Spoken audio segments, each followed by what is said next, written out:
What is going on, everyone? It's your guy Cole Jackson back here in the Russell Street Report film room. We are diving into the short yardage situation where the Ravens really struggled. Our guy Luke Jones at Baltimore, Luke tweeted out, not including the final Hail Mary, the Ravens ran 10 plays where they needed 1 yard for a first down or touchdown. They converted 3 of them. We are going to look at all 10. Basically, 9 of the 10 were runs. The one pass was the touchdown to Mark Andrews on the goal line. Only 2 of the 9 resulted in first downs or touchdowns, and it was Ricard's fullback dive and Andrews QB sneak that were the 2 successful ones. So one thing I want to just caveat this with before we get into it, this isn't a breakdown of the run game overall. We're going to look at a lot of offensive line and tight end failures right now. That doesn't mean that on the other run plays, because I know a lot of people are talking about Drake and Davis. It doesn't mean that they were okay in those plays. You know what I'm trying to say? This is just the short yardage situations where we're breaking it down. It's not an indictment of the entire run game. Just to be clear, because I do think there were missed opportunities by Davis and Drake. You're going to see in this video, in the short yardage situations, it was a lot of the O-line and tight end blocking that let them down. So obviously, if you guys are enjoying the film breakdowns, hit the like button, hit subscribe if you guys are new here. I just dropped a Patreon link. If you guys want to support the channel, check that out. See if you're interested in becoming a Patreon member of Two Guys Watching Football. And without further ado, let's get into the film. Breaking down these run plays where there is 1 yard to go. We're going to start off with one of the plays that was actually successful. So only 3 of the 10 were successful, and of the 9 runs, only 2. So we're going to look at one of the successful ones, and that is the fullback dive. So basically, you're going to get double teams by Moses and Zeitler on 94. You're going to get doubles here from McCary and Powers on 92, Zach Zeeler, and you're going to get Linderbaum one up on Raquan Davis. This should excite you about Tyler Linderbaum. This is a tough matchup. He's 6'7", 340 pounds, big nose tackle, and watch what Linderbaum's able to do on this. So he's able to, what he does is power through, where is it? Let's get it. So he's able to stunt him long enough that he's not going to get any knockback. And then you're going to get McCary completely overtake Zach Zeeler's shoulder here on the left side, well, the right side's the view right. So by McCary doing that, Powers is able to come off and bang it down, and you'll see Ricard kind of come up to the left side. So let's just show that here. So watch. See, there's McCary has taken over enough that Powers is able to come off. Ricard starts to bend it out this way. I think my purple's blending in with their jerseys.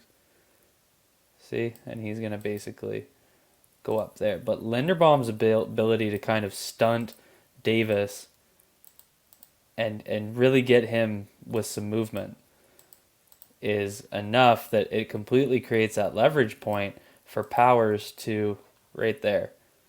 Because he's stood up now. Powers gets into him. You have McCary getting some movement on Zeeler. You see them throwing their knees into the ground, trying to hold ground. But it's enough that Ricard's able to ride, and you see Linderbaum kind of come off. So impressive work from Linderbaum there. He just stays nitty gritty. You can see it right here. This right here, that's his outside leg. So he kind of just comes up through Davis, and Ricard's literally coming in behind him. So good battle. Like to see that from Linderbaum. Good work. Ravens get a first down. One of the few successful ones we'll look at tonight.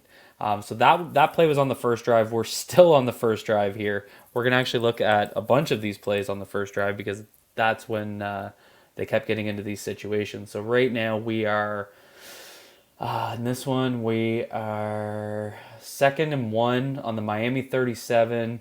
And you're going to get an ISO lead play. So Ricard is basically coming up. It's just it's an old school dive. You're getting blocks here. Let's see what happens. We'll go back and break it down. So Zeitler is going to come inside. And, well, here, let's run it. Davis runs into the back of Ricard. So the question is, why did Davis run into the back of Ricard? So you're going to get Kevin Zeitler, the right guard, is going to go to 77. Moses has to one-up Christian Wilkins. And that's where this play. So I want everybody to focus here because this is exactly where this play breaks down is Moses and Wilkins. So you see right there, Wilkins completely swims him. Watch that. That right hand of Christian Wilkins is going to swim up over top of Moses, who overextends, and right there. So he has completely eaten that gap, and Ricard sees this, and Ricard starts to veer towards Wilkins because he has to. And by doing so, that slows him up. See right there? He's got to get ready to hit him. So the question is, where should Ricard be going? Well, let's say, hypothetically, let's go back to the start here. Let's say Moses doesn't completely whiff. Ricard is leading up through here, hitting 52, and Davis is just riding him. Because Zeitler came across and created this space, like Zeitler does this perfectly. Again, imagine that this is taken care of. This is easy. Like, this is a first down. But one block missed by Moses completely blows up the rest of the play. The linebacker that came in and threw his arm in, 52, that would be the guy that Ricard is hammering on the ISO lead. So you see him come in and make a big hit there. That wouldn't be happening because Ricard would be drive blocking him. Anyway, so Morgan Moses misses a play really bad. They get none. They're back to 3rd and 1. Now the Ravens come up with, they bring in the big boy. You got Daniel Falele in here as the left side tight end. Miami, I want to focus on their D-line here very quickly. They have a balanced D-line. They have 2 1-techs. They have 2 4-techs head up on the tackles, and they have 2 6-techs head up on the tight ends.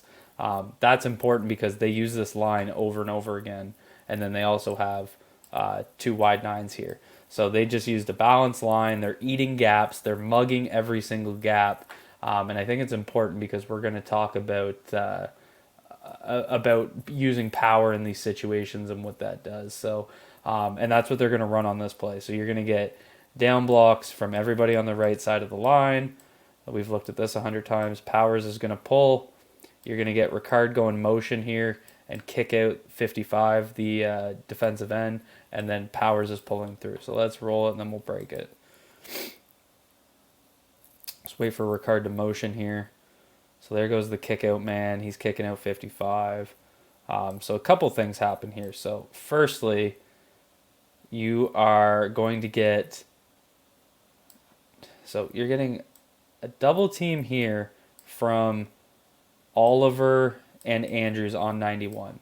Now, there's always going to be this double team on the outside on your, not just necessarily from the tight ends. It's usually from tackle guard. It's whoever is on the outside of your power. And now this is important because you want to double to get movement because this is where the puller's coming, right? So he's got to come this way. So that's why you do the double here to get that movement, get them off the line. But then you want to get one of these guys off into the second level because if you don't, this linebacker, there's no one to block him.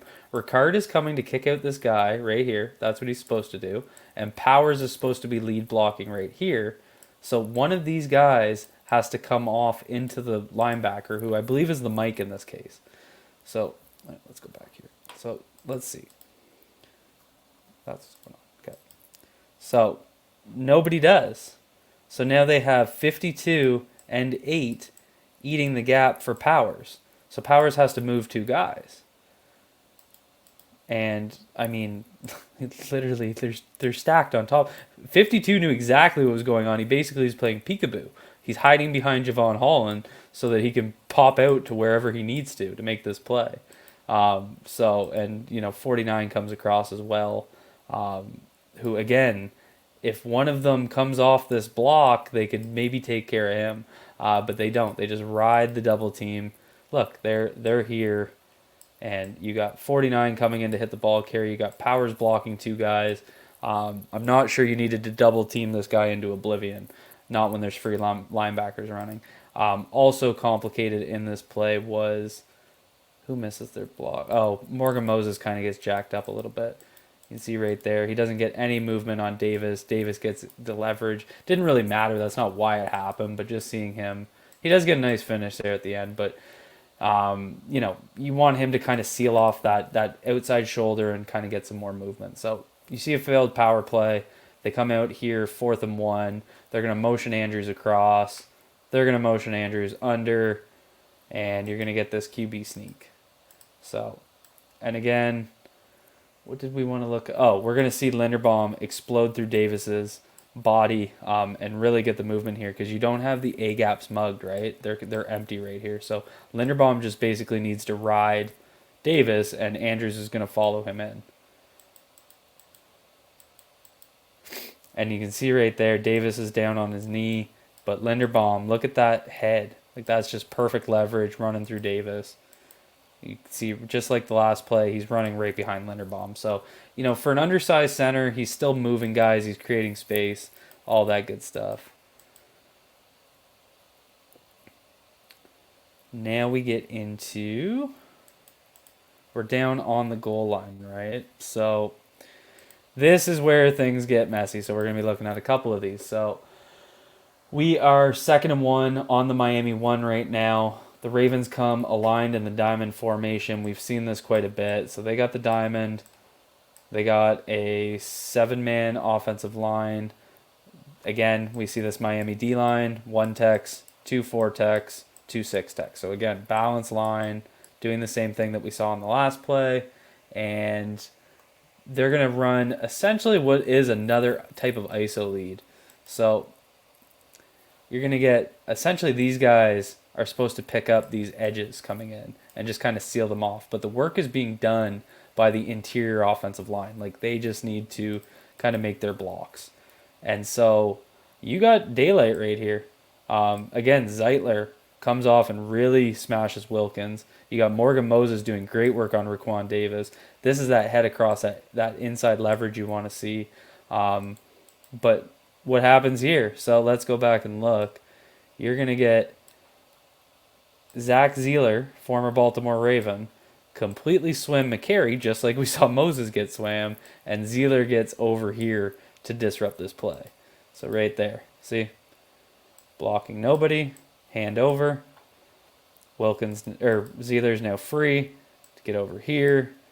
I think that's Andrews right there trying to hold on, but I mean, he's got one arm. That's not his job. He's not going to hold on. And so Wilkins makes contact way back. And so this is important because, again, imagine a perfect world where McCurry doesn't even need to win. Imagine he just doesn't get completely swam. I mean, Mike Davis has a hole here because of incredible blocks from Zeitler and Morgan Moses, and he just needs to run through these linebackers. It doesn't need to be pretty. He just needs to power through them. And like 48 came in blitz, like firing, but Davis getting low, running through. I think he scores here, but you know, Zeeler hit him early, and then you get 2 guys stacking on top. He's basically being tackled by 3 guys. So that's really what happened on that one. Now they come out 3rd and 1, again on the 1. They've brought in Daniel Falele again. And we're going to go Davis in at shotgun. We're going to go QB power right. Same deal. Down blocks from the right side of the line. You're going to get Powers pulling. Davis as a lead blocker from the QB power alignment. Let's see what happens on this one. Pretty sure it's pretty ugly, so bear with me.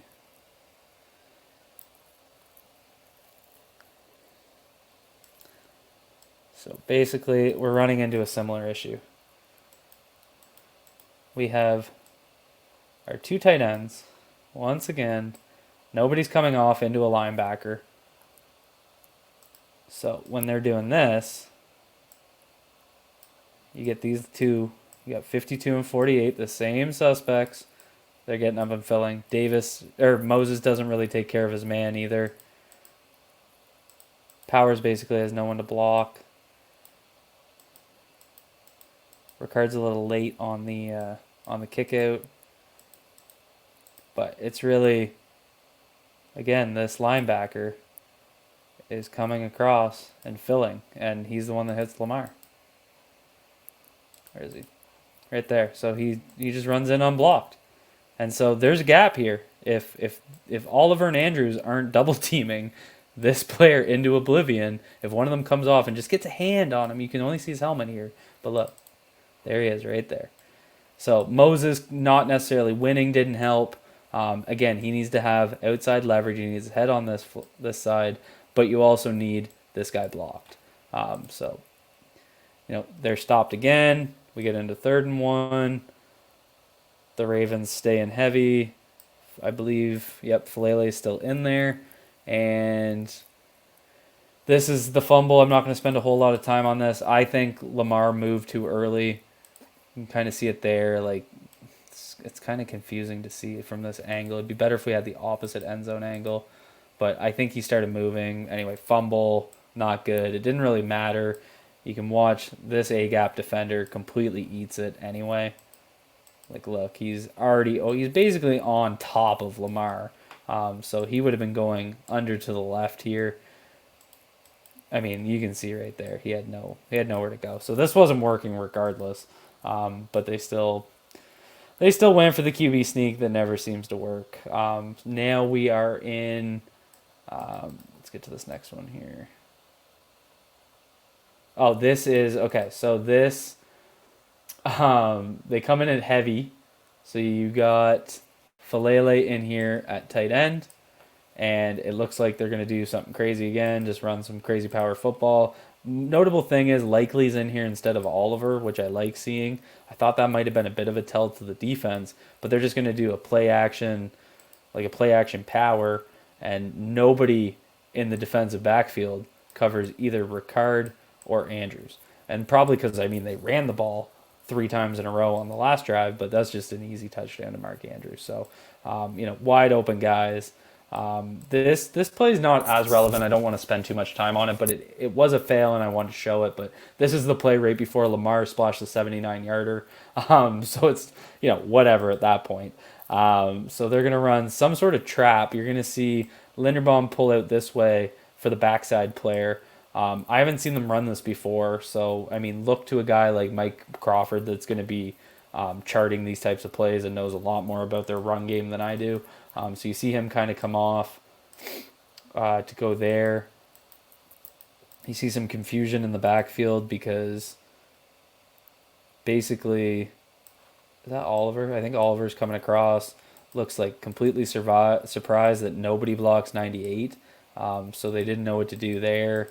And it just kind of causes a kerfuffle in the backfield. So I'm not sure. I don't know if he's supposed to peel up. I don't know if Ricard's supposed to go there. Ricard kind of looks like he's going there. So I think if Ricard crosses here and Oliver keeps going that way, maybe that's what they're trying to do here. Just ugly play. Like, Oliver shouldn't be turning like that. That's for sure. But you also got Christian Wilkins beating, I think it's Moses again outside. Yeah, he just swims him again.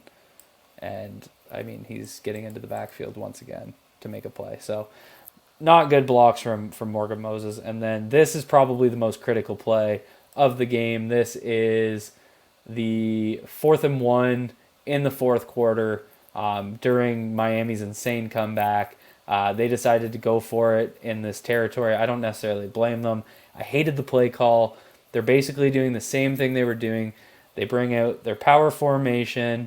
Miami's aligned a little bit different. No, they're aligned the exact same. They got the balanced line. They got their 6 techs or 4 techs and their 1 techs here.